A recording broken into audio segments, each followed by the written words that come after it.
Shalom. फिर एक बार प्रभु की स्तुति करते हम और आज की सुबह के लिए प्रभु को धन्यवाद देते हैं।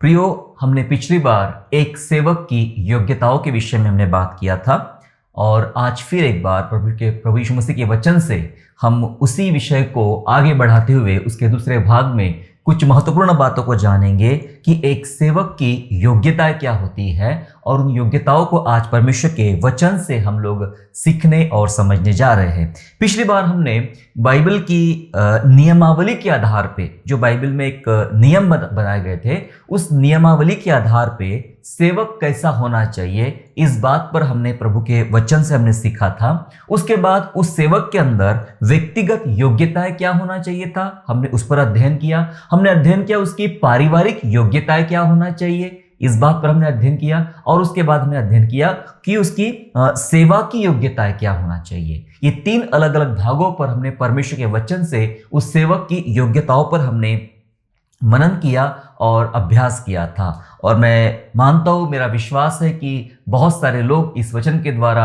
आशीष प्राप्त किए हैं और उनको नया सेवक बनने के लिए, मतलब नए सिरे से सेवा करने के लिए उन्हें प्रेरणा मिली है। हम धन्यवाद करते परमेश्वर का। लेकिन आज जब उसके दूसरे भाग में कुछ महत्वपूर्ण मुद्दों को आज हम सीखने और समझने जा रहे हैं और आज हम सीखेंगे कि सेवक की आत्मिक योग्यताएं क्या होना चाहिए। उसकी आत्मिक योग्यताओं के बारे में आज प्रभु के वचन से मनन करेंगे और ये मनन करने के बाद हमें कैसा सेवक बनना चाहिए, सेवक बन के हम कैसे परमेश्वर की सेवा कर सकते हैं, इन बातों को हम आज प्रभु के वचन से सीखेंगे। जैसे कि मैंने पहले भी कह चुका हूं कि ये वचन पर्टिकुलर कोई व्यक्ति के लिए नहीं है, जैसे पास्टर्स के लिए ही है, ऐसा नहीं है। सभी प्रकार की सेवकाइयां, जितने लोग सेवा करना चाहते हैं, चाहे वो गीत गाने की सेवा हो, आराधना की सेवा हो, वचन प्रचार की सेवा हो, खाना बांटने की सेवा हो, सफाई करने की सेवा हो, कोई भी सेवा क्यों ना हो, सारी सेवकाई में जो सेवक लोग इस्तेमाल होते हैं, उन सेवकों के अंदर में ये सारी क्वालिटी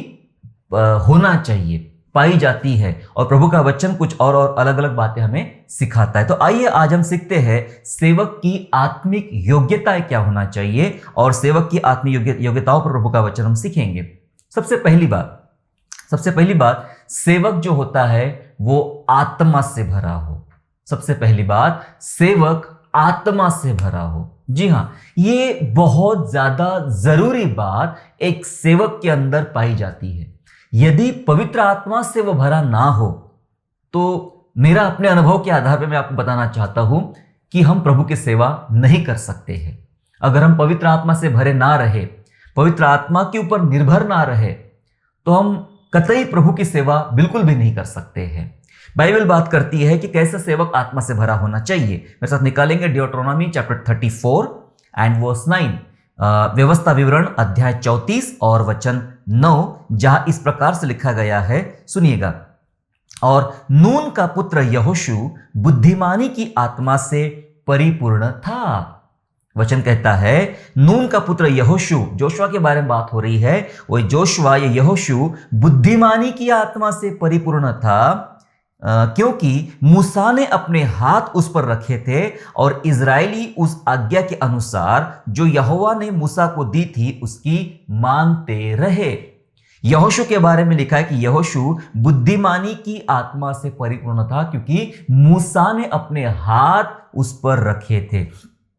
मतलब यह है कि मूसा ने उसके लिए विशेष प्रार्थना किया, मूसा ने उसको प्रार्थना से अभिषेक किया और मूसा ने उसको एक अगुवाईपन के लिए, लीडरशिप के लिए उसने सामने लाया या उसने तैयार किया। हालांकि वो यहोशू भी परमेश्वर की ओर से चुना गया था। और जब हमने यहोशू को पढ़ते था, यहोशू के में ऐसा ही पढ़ने को मिलता है कि प्रभु कहता है जैसे मैं मूसा के संग रहा था, वैसे मैं तेरे भी संग रहूंगा। आज से मैं तेरी महिमा करना, तेरे नाम का प्रकाश करना शुरू कर दूंगा। सो प्रभु इतना अच्छा परमेश्वर है। अब बात करते हैं सेवक की, क्योंकि हम सीख रहे हैं कि सेवक आत्मा से भरा हो। और ये यहोशू लिखा है बुद्धि की आत्मा से भरा है और मूसा ने उसके ऊपर हाथ रख के विशेष प्रार्थना की थी और उसके बाद यहोशू एक ऐसा अगुवा बना कि लोग उसकी मानते थे। मैं आपसे एक बात पूछना चाहता हूं, आप जो सेवकाई में आना चाहते हैं या जो लोग आ चुके हैं, आपकी सेवकाई में किसका हाथ है? मतलब आपकी सेवकाई के पीछे कौन जिम्मेदार है? कहीं आप सेल्फ मेड सर्वेंट तो नहीं है? सेल्फ मेड, खुद ने अपने आप को सेवक बना डाला। किसी ने आपको सेवक नहीं बनाया, आपने किसी के आगे अपने घुटने नहीं टेके, किसी ने आपके अभिषेक के लिए प्रार्थना नहीं किया, किसी ने आपको अपॉइंट नहीं किया, किसी ने आपको अभिषिक्त नहीं किया, और आपने बस सोच लिया कि भाई मुझे कहीं मौका नहीं मिल रहा है, मुझे कहीं मौका नहीं मिल रहा है, आओ मैं खुद ही मौके को तैयार कर लूं। और आपने सेल्फ मेड अपने आप को सेवक या किसी भी प्रकार की सेवकाई में आपने अपने आप को सम्मिलित कर लिया। सेल्फ मेड जिसे कहते हैं कि हमने किसी के हाथ के नीचे हमने सीखे नहीं, हमने ट्रेनिंग नहीं लिया, हमने अनुशासन नहीं सीखा, हमने अभिषेक नहीं पाया, हमने हमारे लिए विशेष प्रार्थना नहीं की, हमें अपॉइंट नहीं किया गया और हम निकल पड़े। सेल्फ मेड तो नहीं है। यहाँ यहोशू के बारे में लिखा है, हम जब बाइबल में पढ़ते हैं यहोशू के बारे में कि यहोशू एक ऐसा अगुवा बना कि उसने लगातार मूसा के बाद अलग अलग देशों को जीतता रहा, क्योंकि परमेश्वर इजरायलियों के वश में तमाम देश को देने जा रहा था और कर रहा था। और बार बार हम प्रभु के प्यार को, प्रभु के विक्ट्री को हमें देखने को मिलता है यहोशू के जीवन में। इतना प्रभावशाली अगुवा बन के रहा यहोशू, क्योंकि बाइबल बात कर रही है मूसा ने उसके ऊपर हाथ रखे थे और इस कारण वह यहोशू बुद्धिमानी की आत्मा से भरा रहा। आपका कोई मेंटर होना चाहिए, आपका कोई सिखाने वाला होना चाहिए, किसी के हाथ के नीचे हमने कई लंबा समय सीखना चाहिए। पिछली बार मैं तीमुथियुस के बारे में बात किया, तीमुथि ने बहुत सारी बातें पौलुस से सीखा था। जी हाँ मेरे प्यारो, इसे सेवक आत्मा से भरा होना बहुत जरूरी है। सिर्फ ये ओल्ड टेस्टामेंट में नहीं, नया नियम में भी ऐसा ही लिखा गया है। प्रेरितों के काम निकाल लेंगे हम लोग, बुक ऑफ एक्ट्स, प्रेरितों के काम निकाल लेंगे और अध्याय 4, चौथा अध्याय निकालेंगे और वचन 31 मेरे साथ पढ़ेंगे। चौथे अध्याय का 31 वचन, जहां लिखा है, जब वे प्रार्थना कर चुके तब वह स्थान जहां वे इकट्ठे थे हिल गया। वह स्थान हिल गया प्रार्थना करने के बाद। कितनी अच्छी बात है कि परमेश्वर के लोग प्रार्थना करें और चमत्कार हुए, जमीन हिल जाए, स्थान हिल जाए। लिखा है वे प्रार्थना किए, जगह हिल गई और वे सब पवित्र आत्मा से परिपूर्ण हो गए। जी हाँ, वही सीख रहे हम, पवित्र आत्मा से परिपूर्ण हो गए और परमेश्वर का वचन हियाव से सुनाते रहे। वे सेवकाई में आगे और बढ़े, ऐसा लिखा है, वचन सुनाते रहे, सेवकाई में आगे बढ़े, क्योंकि वे पवित्र आत्मा से परिपूर्ण हो गए। एक सेवक को आत्मा से भरा रहना, आत्मा से परिपूर्ण होना इसलिए जरूरी है क्योंकि उसके बिना वो सेवकाई को नहीं कर सकता है। जी हां, सेवकाई को नहीं कर सकता है। सेवक को बार बार पवित्र आत्मा की आवाज सुनना चाहिए, बार बार। हालांकि ऐसा कहना चाहिए कि सेवक को हर बार पवित्र आत्मा की आवाज पर ही निर्भर होना चाहिए। पवित्र आत्मा क्या आवाज दे रहा है, कैसा पवित्र आत्मा आवाज देगा, कैसा वो निर्भर रहेगा, क्योंकि आत्मा से भरा होना उसके लिए क्यों जरूरी है। देखो एक उदाहरण मैं आपको बताता हूं क्यों जरूरी है। आपके घर में डोर बेल होती है, डिंग डोंग जो बेल बजती है, डोर बेल। वो डोर बेल जो होती है, डोर बेल घर के अंदर, चाहे आपके बेडरूम में लगी हो, आपके डाइनिंग रूम में लगी हुई हो, वो बेल एक छोटी बेल होगी, अलग अलग आवाज करती होगी, वो आपके बेडरूम में या डाइनिंग रूम में लगी हुई है। पर उसकी जो स्विच है वो घर से बाहर है, वो स्विच घर से बाहर होती है, घर के बाहर। दरवाजा बंद है, सब कुछ बंद है और आप अपने घर के अंदर होते हो। जब किसी को आपसे संपर्क करना है, आपसे बात करना है, तो वो स्विच दबाता है। वो स्विच दबाई जाएगी, तब आपके अंदर एक आवाज आएंगी, डिंग डोंग, और वो आवाज आपको जागृत करती है, आपको उत्तेजित करती है, ताकि आप उठे, जाए, दरवाजा खोले और जो व्यक्ति आपसे बात करना चाहता है उससे मिले। ठीक है, ठीक ऐसा ही पवित्र आत्मा का कार्य है। परमेश्वर जो है वो स्विच के समान है, वो एक साइड में है, स्विच के समान है जो एक साइड है। और हमारा जो जीवन होता है वो डोरबेल के समान, जो दीवार के इस पार या कमरे के इस पार है। और जब परमेश्वर को ये दोनों के बीच में, सुनिए, ये डोरबेल और इस स्विच के बीच में एक कनेक्शन होता है, वो एक वायर होता है, एक वायर, एक कनेक्शन जो होता है, जो इस स्विच को और इस डोरबेल को जोड़ के रखता है। जब वो स्विच दबाई जाएंगी तभी वो डोरबेल बजती है। मेरे प्यारो, स्विच परमेश्वर है। जब परमेश्वर स्विच दबाएगा, पवित्र आत्मा स्विच दबाएगा, तो आपको एक्टिव हो जाना चाहिए, आपको एक्टिवेट हो जाना चाहिए, आपको सुन लेना चाहिए, आवाज आना ही चाहिए। इसलिए आत्मा होना चाहिए। जब पवित्र आत्मा आपके भीतर होगा तो परमेश्वर जो पवित्र आत्मा है और आत्मा के स्वरूप में बात करता है वो आपसे बात करेगा। ये इसलिए जरूरी है क्योंकि आपको अभी सेवकाई में करना क्या है? सिर्फ रूटीन लाइफ, संडे आया तो चर्च चले जाना है, खड़े हो जाना है, प्रचार कर देना है। एक चर्च है हमारा, एक स्थान है हमारा, वहां चले जाना है। हमें बस कुछ नहीं करना है, गीत गा लेना है, गिटार बजा लेना है, आराधना कर लेना है, हमें साफ सफाई कर लेना है, हमें प्रभु भोज दे देना है, हमें किसी के पाँव धो देना है, हो गई। एक रूटीन लाइफ होती है हमारी और हम रूटीन में इतना आगे बढ़ते। कई संस्थाओं के पास सेवक होते हैं पर उनके पास परमेश्वर की आवाज नहीं होती है। उनका एक साल का बजट होता है कि हमने ये साल में 10 प्रोग्राम करना है, हमने 20 प्रकार के ये प्रोग्राम करना है, हमने 8 प्रकार के इस टाइप के प्रोग्राम करना है और उस प्रोग्राम के लिए हमारे पास इतना इतना बजट है। साल के शुरू में ही वो बजट बना लेते हैं, साल के शुरू में प्लानिंग कर लेते हैं। लेकिन क्या सचमुच परमेश्वर की इच्छा है कि आप 10 प्रोग्राम करें?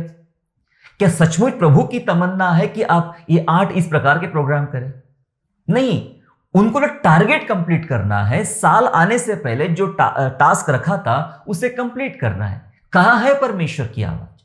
कई मसीही संस्थाओं में ऐसा होता है, मसीही कलीसियाओं में ऐसा होता है, एक रूटीन लाइफ हमने बना दिया। कई बार परमेश्वर बोलेगा रुक, मेरी आवाज सुन, डिंग डोंग, बेल बजाएगा परमेश्वर। आपको जैसे उसने बेल बजाया, आपको पवित्र आत्मा जो आपके अंदर रखा गया है उसने एक्टिवेट हो जाना चाहिए। बोल यहोवा, तेरा दास सुनता है, मैं क्या करूं? और जब प्रभु बात करेगा तो जो सब कुछ रूटीन लाइफ में चल रहा है हो सकता है वो चेंज हो जाएगा, हो सकता हो चेंज जाएगा। और चेंज ऐसा हो सकता है, कई बार हमारी आदत है कि सबसे पहले शुरुआत की प्रार्थना होगी, उसके बाद प्रेज एंड वर्शिप होगी, उसके बाद टेस्टिमनी होगी, उसके बाद दान होगा, उसके बाद में वचन प्रचार होगा। हमने एक ऑर्डर बना हुआ है। कई बार प्रभु बोलेगा आज सबसे पहले शुरुआत वचन से ही करना, सबसे पहले वचन प्रचार होगा, उसके बाद आराधना होगी। कुछ भी हो सकता है, मैं कहने एक उदाहरण बताया मैंने, सिर्फ कुछ भी हो सकता है। कई बार परमेश्वर बोलता 10 नहीं, आपको सिर्फ 7 प्रोग्राम करने की जरूरत है। प्रभु बात करेगा यहां नहीं, बस कर, बस एक साल में एक ही प्रोग्राम करने की जरूरत है। और कई बार प्रभु बोलेगा इस बार कुछ भी करने की जरूरत नहीं है। हालेलुया। हमें सुनना है, इसलिए तो पवित्र आत्मा से भरे होना जरूरी है। जो उसकी आत्मा से भरा रहेगा वही उसकी आवाज सुन सकता है, दूसरा आदमी उसकी आवाज नहीं सुन सकता है। जैसे कि जिस कंपनी का सिम कार्ड आपके मोबाइल फोन में होता है वही कंपनी का रिंग आपके फोन पे आता है, दूसरे कंपनी का दूसरे नंबर का रिंग आपके पास नहीं आ सकता है। वैसे ही हम अगर आत्मा से है, परमेश्वर की आत्मा से निकले हैं, आत्मा का भाग हमें मिला गया है, जब पवित्र आत्मा हमसे बात करना चाहेगा तो हमारे भीतर का आत्मा एक्टिवेट होकर उस परमेश्वर से बात करेगा। मैं आपको बता देना चाहता हूं, हमारी सेवा पवित्र आत्मा से चलाए जाने वाली सेवा होना चाहिए।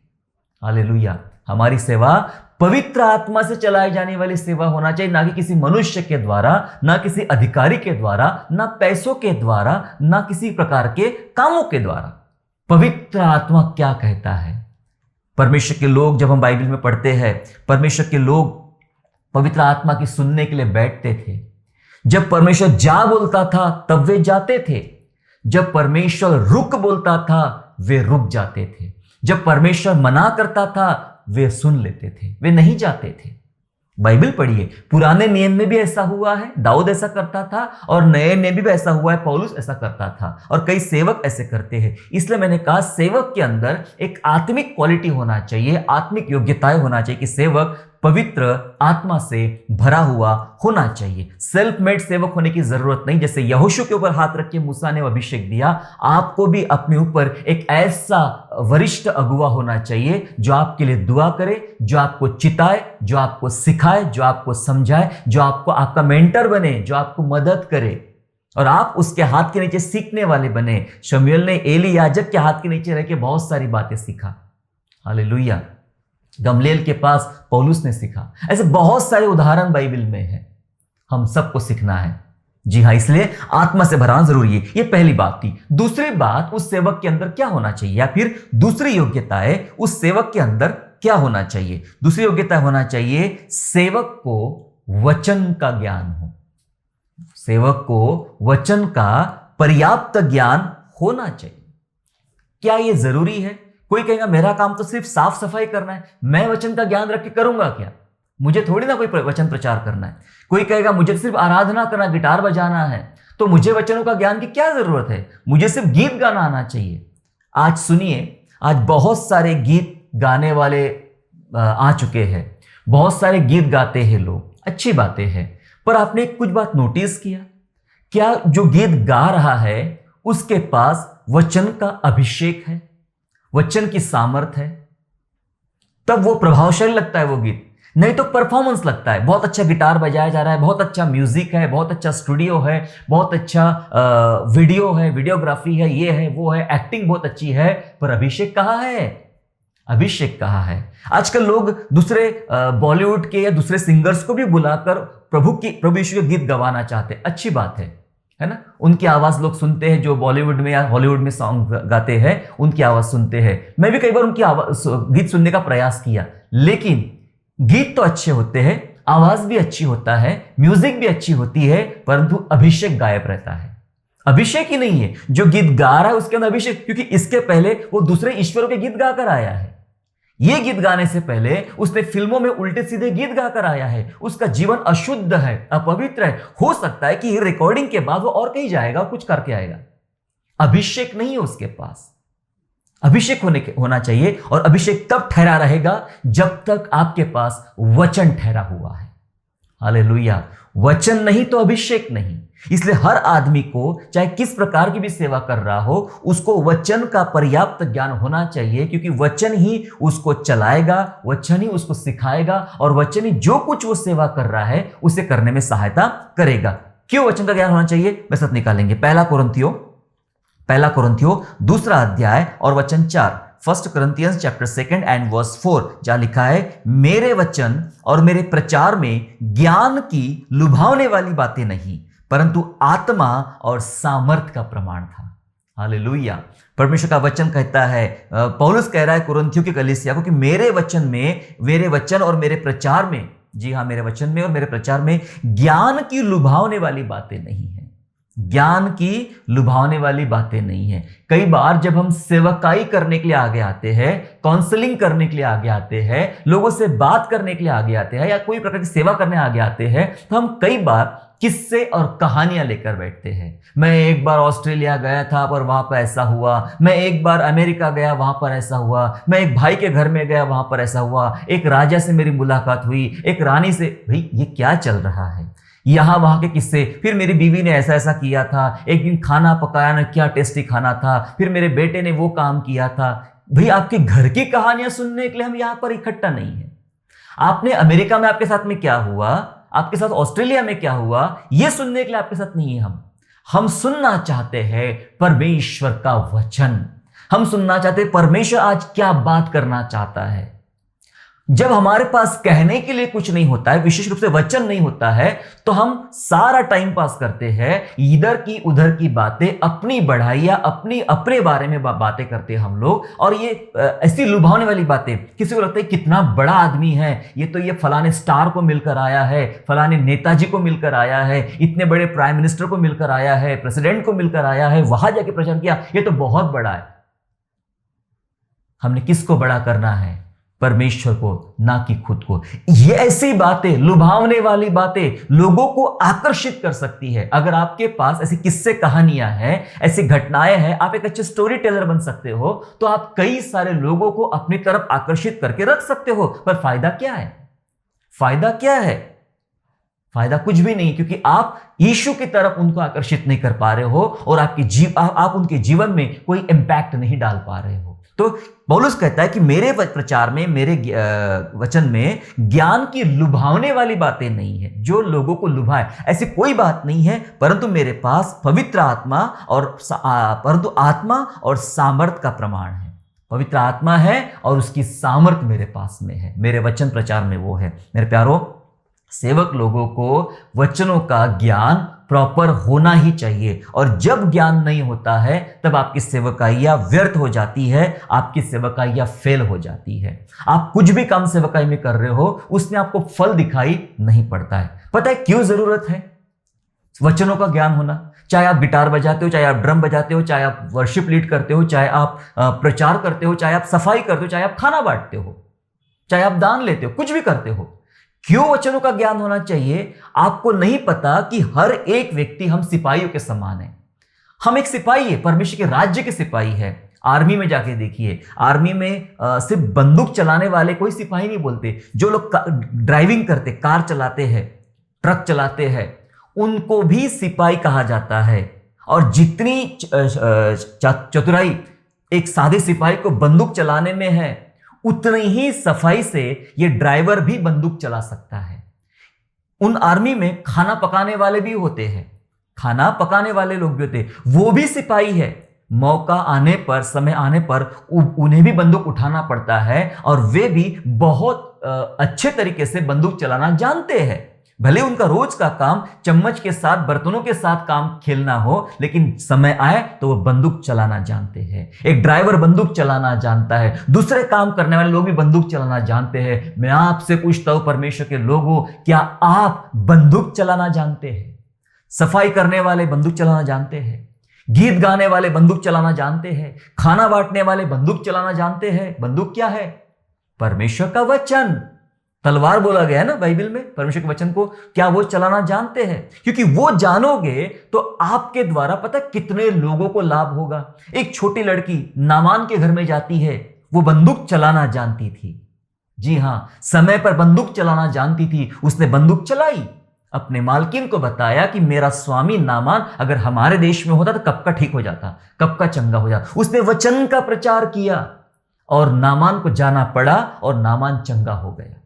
वचन प्रचार करना आना चाहिए। उसका तो काम ही नहीं था, वो तो प्रचारिक की ना बेटी थी और ना वो प्रचारिका थी, छोटी सी बेटी थी, काम करने वाली, गुलाम बनकर लाया गया था। उसने प्रचार किया। आपको कहीं पर भी मौका मिल सकता है। वचन कहता है, नीति वचन निकालेंगे मेरे साथ में, नीति वचन अध्याय 10 निकालेंगे और वचन 21, नीति वचन प्रोवर्ब्स चैप्टर 10 एंड वर्स 21, 21 वचन ऐसा कहता है, सुनिएगा, धर्मी के वचनों से बहुतों का पालन पोषण होता है।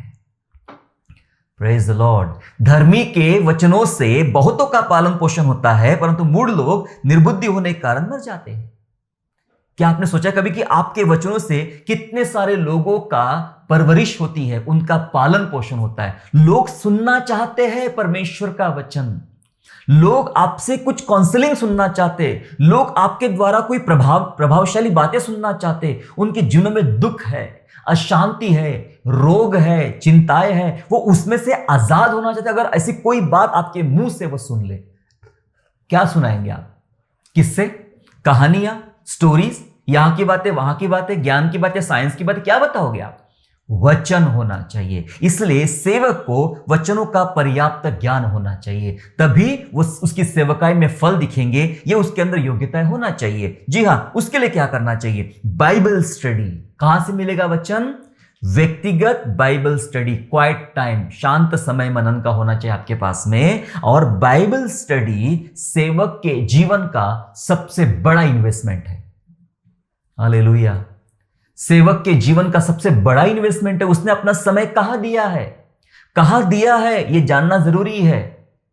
बस सभाओं में घूमने में, यहां वहां विजिट करने में, यहां वहां फिरने में, घूमने में, इसमें समय आपने जाया किया है तो आप बहुत बड़े कंगाल हो। लेकिन अगर आपने अपना समय इन्वेस्टमेंट किया है परमेश्वर के वचनों में, वचनों को सीखने में, वचनों को जानने में, वचनों के साथ बैठने में आपने इन्वेस्टमेंट किया है, तो उसका फल आपको मिलेगा। नए नए किताब पढ़ने में, नए नए विषय को जानने में, परमेश्वर के वचनों को अभ्यास करने में, कितनी सारी किताबें हैं। बाइबल के अलावा बाइबल को सपोर्ट करने वाली दुनिया में हजारों किताबें हैं।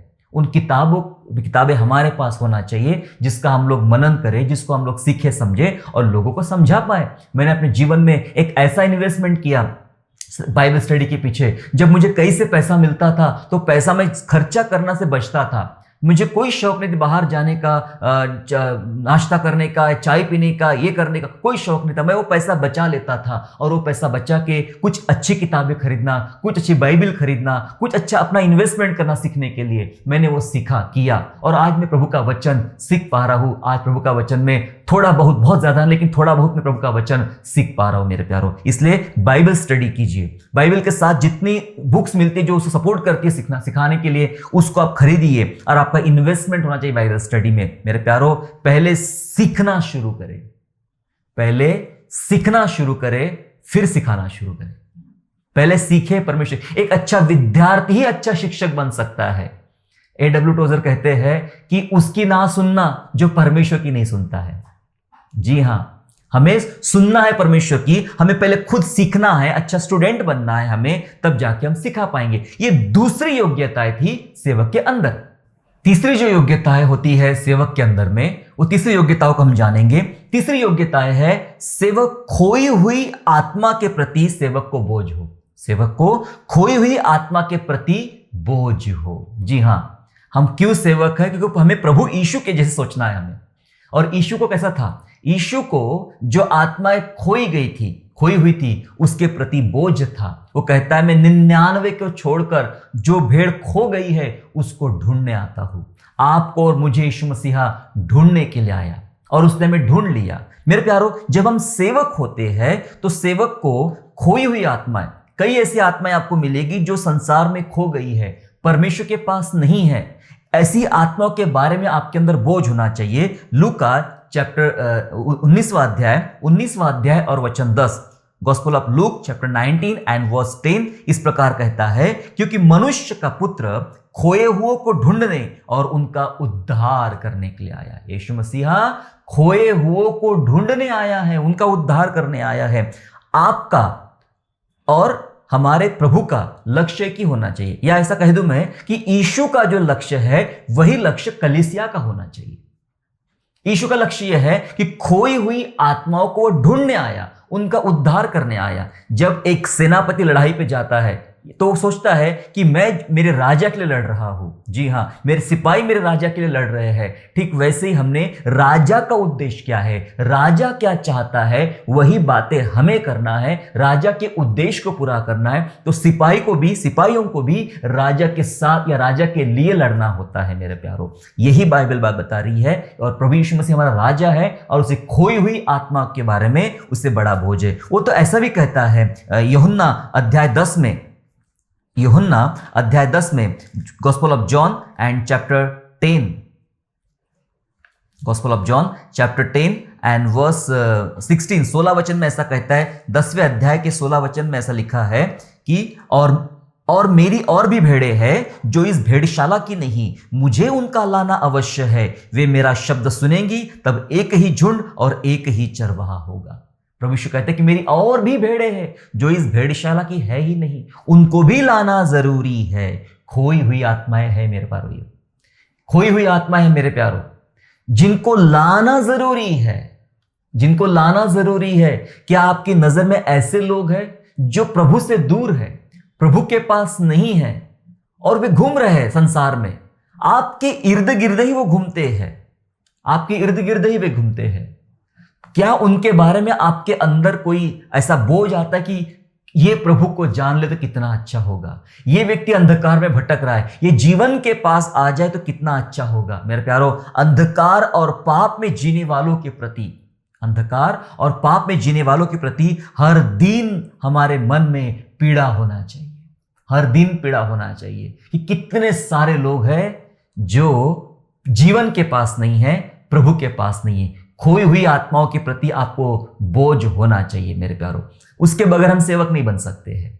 क्योंकि इस दुनिया में सेवक की परिभाषाएं बदल दी गई है। जो हमारे मंत्री होते हैं दरअसल वो सेवक होते हैं। मिनिस्टर ये शब्द बाइबल में से आया है या मिनिस्ट्री में से आया है, सेवकाई में से आया है। वो एक सेवक होता है और सेवक को खोए हुए लोगों के प्रति, जिनके पास दुख तकलीफ है, उनके प्रति एक बोझ होना चाहिए। और इस संसार के सेवकों को कोई बोझ होता ही नहीं है। कई बार उनका देखा देखी हम भी वैसे सेवक बनना चाहते हैं और ऐसे सेवक का परमेश्वर के राज्य में कोई खास इस्तेमाल नहीं है। इस्तेमाल वो सेवक होगा जिसको बोझ होगा। यीशु मसीह यरूशलेम के पास आते हैं और यरूशलेम की दयनीय स्थिति को देखते हैं और उनको उस पर तरस आता है। वे रोते हैं कि इनका कोई रखवाला नहीं है, इनका कोई चरवाहा नहीं है। यिर्मयाह नबी की पुस्तक यिर्मयाह और विलाप गीत, ये यिर्मयाह नबी ने लिखा है। उसे रोने वाला नबी कहते हैं। ये नबी जब लोगों की हालातों को देखता है, ये नबी जब देश की हालातों को देखता है, यहूदियों की, इजराइलियों की हालातों को देखता है, वो रोने बैठ जाता है। इसलिए कहा है वो रोने वाला नबी। वो रोता ही रहता है, बार बार तकलीफ उठाता है और बार बार रोता है। वो पीड़ित होता था ऐसे लोगों को देखकर। क्या आप ऐसे सेवक हो जो आप खोई हुई आत्माओं को देखकर आपके अंदर पीड़ा निर्माण होती है, आप पीड़ित होते हो, सोचिए अपने आप को, जानिए अपने आप को। उसके बाद चौथी जो क्वालिटी है, चौथा क्वालिफिकेशन जो होना चाहिए सेवक के अंदर का, वो ये है कि सेवक तरस से भरा हो। सेवक तरस से भरा हो, तरस होना चाहिए सेवक के अंदर में। तरस, तरस कंपैशन, जहां हृदय टूट जाता है, जहां सामने वाले की पीड़ा आप खुद की पीड़ा समझ लेते हो, सामने वाले का दर्द जब खुद का दर्द समझ लेते हो, उसे कहते हैं तरस, कंपैशन। जी हां, लूका 7वां अध्याय में चलेंगे हम लोग। लूका के सुसमाचार, gospel of Luke and chapter 7 chapter and verse 13 वचन में ऐसा लिखा गया है, उसे देखकर प्रभु को तरस आया और उससे कहा मत रो। किसे देखकर? ये नाइन नामक नगर में एक विधवा का जवान बेटा मर चुका था और उसका एक लौता बेटा था वो, और उसकी मृत्यु में हालत को देखकर, ये तकलीफ भरी हालत को देखकर बाइबल कहती है यीशु ने कहा, उसे देखकर, उस विधवा को देखकर, उस मरे हुए लड़के को देखकर यीशु को क्या आया? तरस आया। तरस आया और उसने कहा मत रो। जी हां, सेवक कैसा हो? यीशु कैसा था? तरस से भरा हुआ सेवक था। उसे उस हालत पर, उस विधवा की हालत पर देखकर तरस आया। क्या आप वो सेवक बनना चाहते हैं जिनका हृदय पत्थर का है, जिनका हृदय कभी पिघलता नहीं है? तरस से भरे हुए सेवक आपको होना चाहिए मेरे प्यारों। बाइबल में एक अच्छे सामरी का उदाहरण है। एक आदमी को डाकुओं ने लूट लिया और भरा छोड़ दिया। एक याजक गुजरता है, एक लेवी गुजरता है वहां से, और वे उस पर ध्यान नहीं देते हैं। वे सोचते कि इसकी मदद करने से हमारा काम खराब हो जाएगा। लेकिन एक सामरी गुजरता है, वो तेल मलता है, पट्टियां बांधता है, अपने गधे पे बिठालता है, चंगा करता है, अस्पताल में छोड़ देता है और कहता है इसका बाकी का किराया भी मैं आपको दे दूंगा, है ना? मदद करता है। तरस आया उस घायल व्यक्ति के प्रति, उस सामरी को। प्रभु के सेवकों के अंदर ये क्वालिटी तो होना ही चाहिए। तरस भरा हृदय उनके अंदर होना ही चाहिए मेरे प्यारों। उसके बगैर आप सेवक नहीं बन सकते हैं। जी हां, प्रभु से मांगे। अगर ऐसा नहीं होता है तो प्रभु से मांगे, प्रभु मेरे अंदर तरस का आत्मा दे। जैसे हमने ऊपर पढ़ा, मेरे अंदर खोई हुई आत्मा के प्रति मुझे बोझ दे प्रभु, मेरे अंदर लोगों के लिए तरस दे। तरस आएगा, पता है क्या होगा? आपकी प्रेयर लाइफ चेंज हो जाएगी। तरस आएगा, आपके जीवन, आपकी सेवकाई के ढंग बदल जाएंगे, आपकी बड़ी बड़ी बातें बदल जाएगी। हो सकता है कि जब तक तरस ना हो तो आप सोचते मेरा एक बहुत बड़ा आलीशान चर्च हो, शानदार चर्च हो, मैं यहां प्रचार करूं, वहां प्रचार करूं, ये महासभा लूं, वो महासभा लूं। शायद ऐसी बातें आप करोगे, मेरा नाम टीवी पर आए, मेरा इतने चैनल पर आए, मेरा नाम अखबारों पे आए, ये सब बातें होगी आपकी। लेकिन जब तरस आएगा तो आपकी सेवकाई का ढंग बदल जाएगा, ढंग बदल जाएगा। और आप सोचेंगे भले ही मैं लाख लोगों तक नहीं पहुंच पाऊं, मैं 2 लोगों तक पहुंचना चाहता हूं, उनकी जरूरतों तक मैं पहुंचना चाहता हूं। आपकी प्रेयर शैली बदल जाएगी, आपका खड़े रहने का स्टाइल, आपका कपड़े पहनने का स्टाइल, आपका बात करने का स्टाइल चेंज हो जाएगा मेरे प्यारों, चेंज हो जाएगा। जब आप दुआ करने बैठोगे ना, सिर्फ आपकी आंखों में आंसू रहेंगे। तरस, जो भीतर जो तरस रहता है, वो तरस आंखों में आंसू लाएगा। जब किसी के लिए प्रार्थना कर रहे हो तो आपकी आंखों से आंसू बहेंगे, आपका दिल टूटेगा। तब देखना, यस, मैं सच्ची सेवकाई में आगे बढ़ रहा हूं, सच्ची सेवा में आगे बढ़ रहा हूं, जब आपको तरस आ रहा है लोगों के प्रति। वरना आज लोगों के अंदर तरस नाम की चीज नहीं है, तरस खत्म हो गया है। तरस से भरा होना चाहिए एक सेवक ने। लय व्यवस्था ऐसा कहता है, लेविटिकस निकाल लेंगे चैप्टर 25 एंड वर्स 35, 25वां अध्याय लय व्यवस्था का, और 35 वचन इस प्रकार कहता है, सुनिए, यदि तेरा कोई भाई बंधु कंगाल हो जाए, यदि तेरा कोई भाई बंधु कंगाल हो जाए और उसकी दशा तेरे सामने तरस योग्य हो, सुनिए, सुन रहे आप, उसकी दशा तेरे सामने तरस योग्य हो, तो तू उसको संभालना, वह परदेसी व यात्री की नाई तेरे संग रहे।